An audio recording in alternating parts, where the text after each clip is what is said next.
What if everything you thought you knew about connection, love, even yourself, was just a meticulously crafted performance?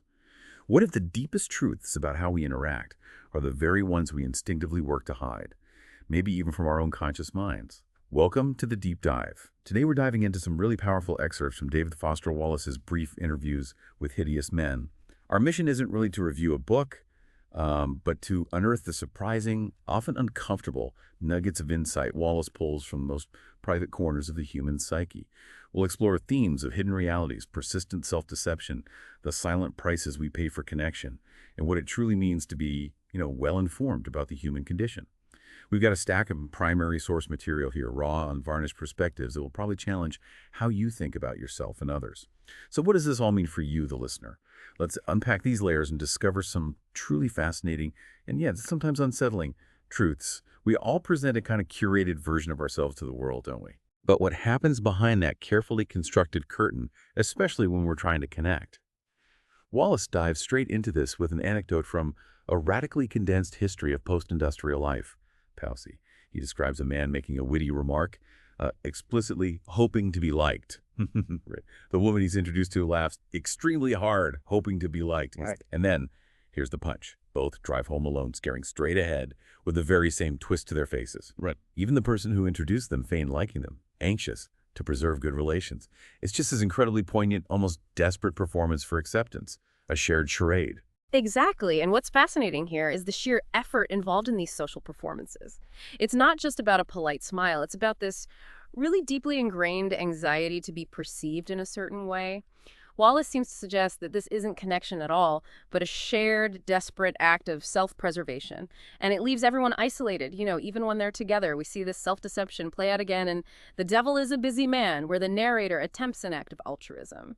He diverts money to two needy people, insisting on namelessness to preserve what he calls the act's ultimate value and avoid any selfish motive, like a desire for gratitude or approval. Right, he's so determined to be truly good, truly selfless.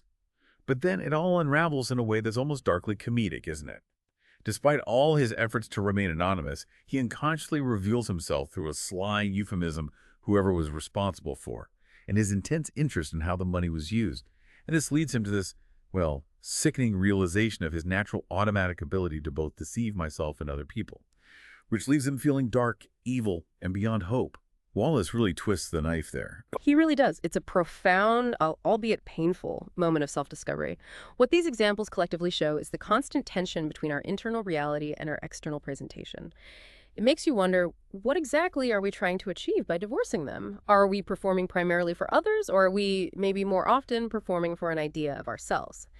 Consider Death is Not the End, where we get this hyper-detailed description of a Nobel laureate poet. Publicly, he's this giant winner of multiple National Book Awards, a genius grant, one of only 3 living American Nobel Prize for Literature recipients, at the works. Yeah. And then Wallace just showers us with these incredibly mundane, almost pathetic details of his private moment. He's 5'8" and 181 pounds, bare-chested, moderately overweight, reading Newsweek, wetting a finger with iced tea condensation to turn a page, scratching his instep with his big toe. The contrast is just jarring. It exposes the chasm between public acclaim and private, raw humanity. Right. So if our public lives are often defined by performance, what happens when we attempt to bridge that gap and actually get close to people? Wallace suggests even our attempts at intimacy are riddled with surprising selfishness and a desperate need for control, often leading to, profound misunderstanding. Take BI #30, where a man explains his shallow reasons for marriage. Pretty blunt. He chose his wife primarily because she was pre-tested. Her body remained trim and good after having a child, alleviating his major dread of having to have sex with her if her body was blown out. He then asks if this sounds shallow or if the real truth about this kind of thing always sounds shallow. It's a real gut punch of a question. Yeah, it forces us to confront some uncomfortable truths about what truly drives our choices in relationships, doesn't it? And that question really sets the stage for BI #31, where the speaker cynically categorizes male lovers. He describes the Joe Six-Pack cracker type as purely selfish, just rolling on and off after climax, pretty crude. But then he introduces the sensitive male smoothie type, the so-called great lovers. These guys appear incredibly attentive, performing oral sex for hours on hours, knowing the G-spot and ecstasy posture, reading female sexuality type books, all the right moves, supposedly. Yet the speaker insists they're equally selfish. They're notchers, a term Wallace uses. They tally female orgasms like a score on a gun, never allowing reciprocity, deriving pleasure purely from their performance as a lover. It raises that important question. Are they truly generous or just selfish about being generous? It's all about control, isn't it? Even when it looks like giving, it highlights how even our most intimate gestures can be a subtle form of self-serving performance. And sometimes our true selves just burst out uncontrollably. Like in BI #14, there's a man who involuntarily yells victory for the forces of democratic freedom when he climaxes. He says this uncontrolled yelling of involuntary words has cost me every sexual relationship I ever had, because women are understandably totally freaked out, despite pretending to understand. It's this bizarre, almost comic manifestation of a hidden self that he can't control, and it drives away the very connection he seeks. And if we connect this to the bigger picture, we see how deeply personal insecurities and self-serving desires can warp the very nature of intimacy. It often leads to profound disconnection and pain, regardless of the outward display. We see this pain brutally laid bare in BI. #3, the airport betrayal. We overhear a conversation about a woman waiting at the airport for a man who swore on his fucking mother's life he'd be on the flight, but just never appears. We hear the details of her devastation, knocking herself in the head for being such a fool, crying so hard she can't mostly breathe, saying men are shits, just awful. And chillingly, the male speaker recounting the story, identified as R, responds with a cynical heh heh, and the implication is he intends to take advantage of her heartbreak. Yeah, that moment, that cynical heh, it just underscores the predatory side that can emerge in the aftermath of emotional vulnerability. It reveals the raw, often ugly power dynamics at play beneath the surface of supposed connection. So if our adult relationships are shaped by these hidden patterns, how deeply do our childhood experiences, often buried or distorted, actually define the adults we become? Wallace presents some truly disturbing examples of this, starting with the Q segment. A person recounts a traumatic childhood memory of their father waggling his dick threateningly in my face. As an adult, they confront him, asking, what the fuck was up with that? The father's response is total disbelief and total disgust, and then just silence, implying the accuser is crazy. That look sent the accuser totally over the edge, causing immense rage. What do you think Wallace suggests is the enduring trauma there, more than the original act itself? Well, what stands out is the profound trauma of the denial. That's the core of it, I think. Years later, there's the realization that the father might have genuinely psychologically blocked it out of his memory, making the truth ambiguous. But the father's look, that look of disgust and disbelief that remains the enduring wound.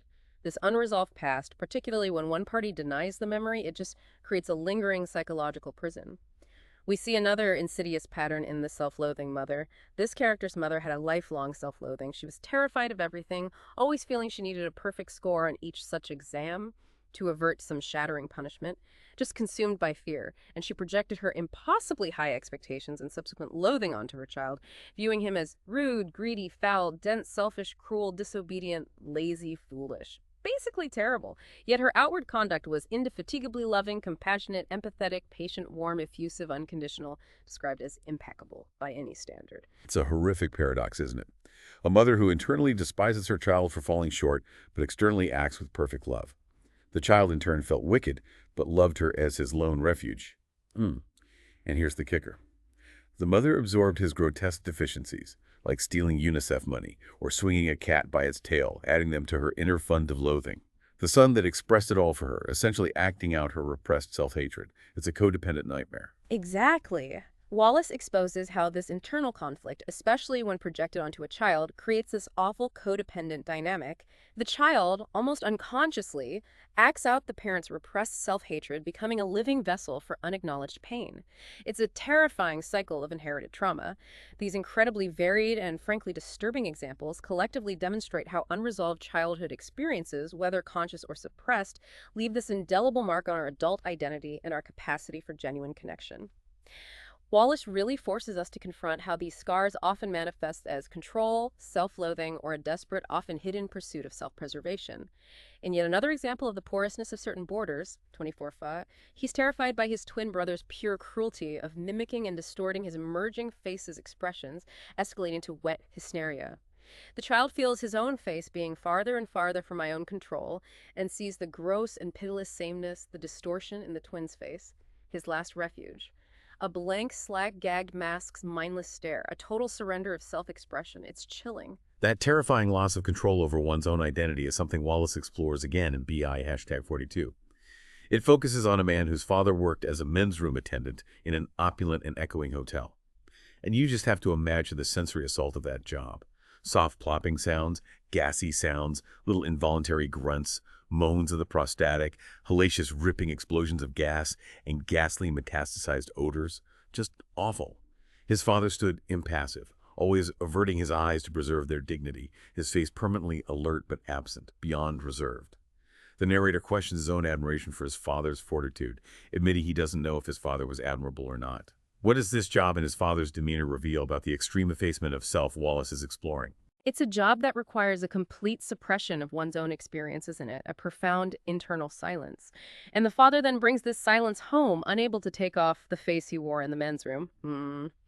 This inability to shed the public, unfeeling mask becomes his enduring reality. It's a devastating example of how deeply our work or societal rules can internalize and shape our identity, even when it comes at the cost of authentic self-expression. Okay, so sometimes the most profound insights come from confronting the most uncomfortable truths, or maybe from places you least expect.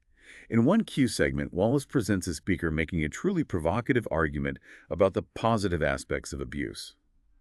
The speaker claims that even terrible experiences like getting incested or abused or violated can have positive aspects or enlarge you, making you more than you were before.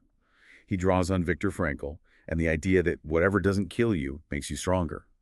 Now, it's really crucial to remember this is the character's highly controversial viewpoint, not an endorsement of abuse in any way. The speaker clarifies he's not condoning it or saying it should happen, but rather that it's about how the mind deals with what has happened. He then challenges the listener, saying, "What if I told you my own wife got gang raped? Not so sure of yourself now, are you?" He argues suffering forces a choice to be a human being with sacred rights instead of a thing or a rat. It's a very difficult concept to hear, obviously, but it forces us to consider the radical resilience of the human spirit, and perhaps the desperate search for meaning in the face of profound trauma. It's unsettling territory. The speaker continues this line of thought in the Sex Killer Connection segment. He argues that a prototypical sex killer rapes and kills as his only viable means of establishing some kind of meaningful connection with his victim. This is due to a terror of conventional relationships, often linked to twisted relations with the mother. He draws a chilling parallel to the smoothie lover who makes exquisitely attentive love but then wants to be in an absolutely antipodal spot from the woman. Total disconnect. But here's where it gets truly unsettling and offers this glimpse into radical empathy.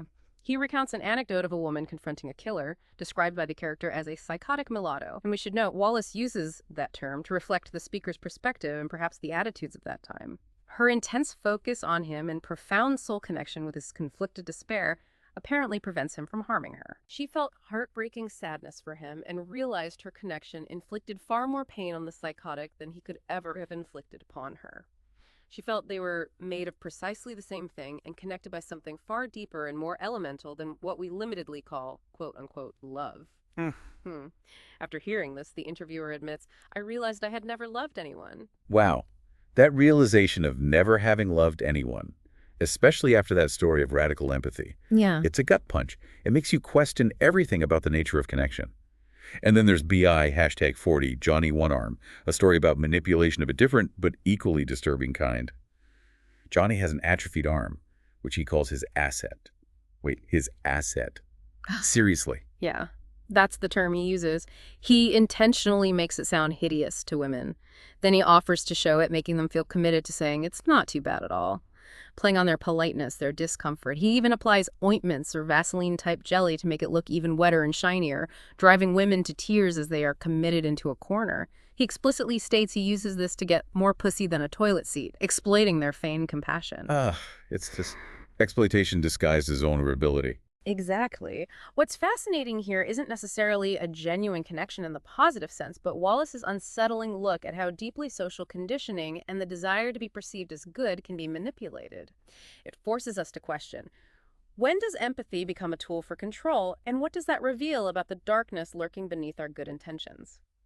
Johnny One-Arm's tactic is this perverse mirror of the empathy discussed earlier. It reviews how deeply a person can exploit another's social conditioning and desire to be perceived as good. It's a dark, transactional view of intimacy that strips away any pretense of care. So what does this all mean for you listening? How do we navigate love and self-discovery when societal expectations, technology, our own hidden desires just complicate everything? Wallace takes us into this wild, futuristic vision in Datum Centurio, defining date. There's soft date, which is procreative genital interface, PGI, for licensed parenting and soft offspring, tied to neurogenetic compatibility, very clinical. And then there's hard date, which is simulated genital interface, SGI, using virtual female sensory arrays and telediddlers, these advanced remote-controlled devices for simulated sensation, for immediate genital interface. The historical note explains that 20th century date caused severe emotional dissonance because men often feigned long-term interest for immediate sex. But in the 21st century, romantic connotations have shifted almost entirely to the procreative function in soft dating and are basically absent in hard dating. It's a stark vision of love as either biological function or purely transactional pleasure, totally stripped of emotional pretense. Yeah, it highlights how culture and technology can codify and reshape our most intimate interactions, potentially making the hidden explicit or maybe just colder. Then we have the tying up man in On the Ottoman. He proposes a contractual scenario of tying women up. He links this directly to his irregular childhood relations with my mother and twin sister, explaining that his mother hopelessly broke my own will early on through her profession involving keeping persons confined and probing and testing them. He assesses women as hens, those who submit, or cocks, those who decline, using a bland gaze, avoiding charm, and observing the dense and heavily charged silence after his proposal. He claims a woman's unconscious gesture of sitting up straight to assert autonomy paradoxically communicates a clear desire to submit, which is quite a claim. He uses authoritative command instead of wishes or asking or pleading. It's all control. It's all about power and control, isn't it? Rooted in childhood trauma, played out as this perverse, almost clinical negotiation. But there are also moments of radical self-discovery, like Janielle Roberts' epiphany in Adult World. Initially, Janielle's a young wife, insecure about her sexual performance, even practicing oral sex on a dildo. Her epiphany is triggered by seeing her husband's UN4U license plate in the Adult World parking lot. She realizes he is a secret compulsive masturbator using Insomnian as a cover. This revelation validates her anxieties as prescient intuitions. It clicks for her. Then her ex-lover's tearful confession of still loving her and masturbating to her memories gives her this much-needed injection of sexual esteem. Yeah, this is a powerful turning point for her. Jenny decides love must originate within self. She begins exploring masturbation as a wellspring of personal pleasure, purchasing increasingly advanced vibrators like the Scarlet Garden MX1000 vibrator with clitoral suction and fully electrified 12-inch cervical stimulator. Quite specific. Her marriage enters a new, more adult phase. Sex becomes nice, less intense, but also less scary, and she finds cool, steady joy, eventually discussing having children. The metaphor Wallace uses is key. She ceases to search HSBN's face during sex, which he suggests means her eyes closed, eyes open. It signifies this profound shift from seeking validation externally to finding it internally. A true act of self-possession. That's a profound move towards self-reliance in a relationship, isn't it? A powerful redefinition of intimacy. In contrast, though, consider the allegorical story of Sissy Nar in the Codependent narrative. Her father, a behaviorist, raised her to fear and avoid and religiously eschew all mirrors to prevent unattractively narcissistic self-love. Her tragic doom is caused by seeing her own reflection in Reggie Echo's reflective shades. She perceives it as imperfect, nay, flawed, and inadequately enhanced and totally gnarlily mortal, shocking her unprepared view.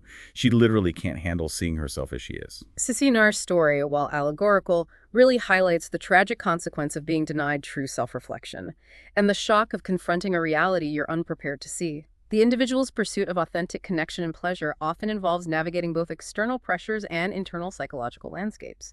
Sometimes that leads to surprisingly independent and self-defined pathways, like Janice, or, as in Sissy Nar's case, to profound self-destruction when that self-knowledge is denied or arrives too late. Now, let's delve into perhaps the most profound and painful truths Wallace unveils. What remains hidden, and what is the ultimate cost of that silence? This next section really twists the knife in our understanding of human connection. On his deathbed, holding your hand, the acclaimed New Young off-Broadway playwright's father begs a boon. The dying father confesses his hidden, lifelong hatred for his son, a truth he despised him for, using words like blot and unbearable. He felt his life was forfeit to his son, who devours people, and is a genius of his weakness, who requires none, meaning support because others support him. This is just a devastating revelation, isn't it? Made even more tragic by his description of his wife's bewitchment, how she transformed into an abstraction. The mother, down on one knee, just orbiting the son. The father's immense pain comes from hiding his hatred from his wife. Our marriage, a line she did not know. That line is brutal, but he reveals a black intimacy with his son as only the son knew that I knew and saw through his father's hatred.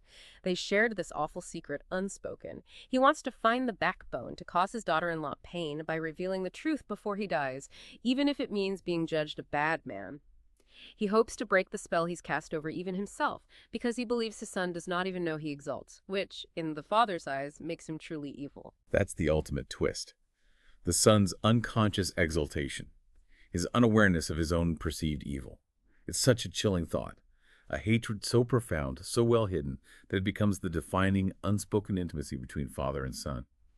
And Wallace continues to explore these unspeakable truths, these hidden realities, in the dream painting segments. He describes these abstract, poetic passages related to art and perception, like a rose window that reverses all normal disclosure, where everything solid is here black, all that is light is brilliant color. There's imagery of Day's ascent without weight towards a dark point where Esther floats gauzed, and the tension between close the eyes which are in your head and just close them. It's as if the deepest truths are always just beyond our grasp, or require a different way of seeing, maybe even a deliberate turning away from conventional sight. It raises such an important question. What is the true cost of hiding our deepest feelings, even out of a misguided sense of protection, or maybe because of it? And what does it mean to confront a reality that others, even those closest to us, refuse to see? The imagery of the rose window suggests that sometimes, reality is inverted. What appears solid is merely shadow, while what is light, or truth, is revealed in brilliant, unsettling color. It challenges our very perception of what is real, echoing the core theme of hidden truths throughout the entire work. So we've navigated these intricate, often unsettling landscapes of human connection, self-deception, and the profound impact of hidden truths. From the performative smiles of a first meeting to the deathbed confessions of a father's secret hatred, Wallace invites us to peer beneath the surface, doesn't he? To examine the uncomfortable realities we'd often prefer to ignore. Yeah, the core takeaway here, I think, is that human connection is rarely simple or straightforward. It's messy. It's filled with contradictions, unintended consequences, and often an immense silent price. Understanding these porous borders between self and other, between truth and performance, it's a lifelong deep dive into the human condition. There's no easy answer. So here's a final thought for you. In a world where authenticity is so prized, but where so many deep truths remain unspeakable, is genuine self-knowledge ever truly attainable? Or is the most profound knowledge simply the acceptance of our own and others' beautiful, bewildering, and often hidden complexities without needing to fully grasp them?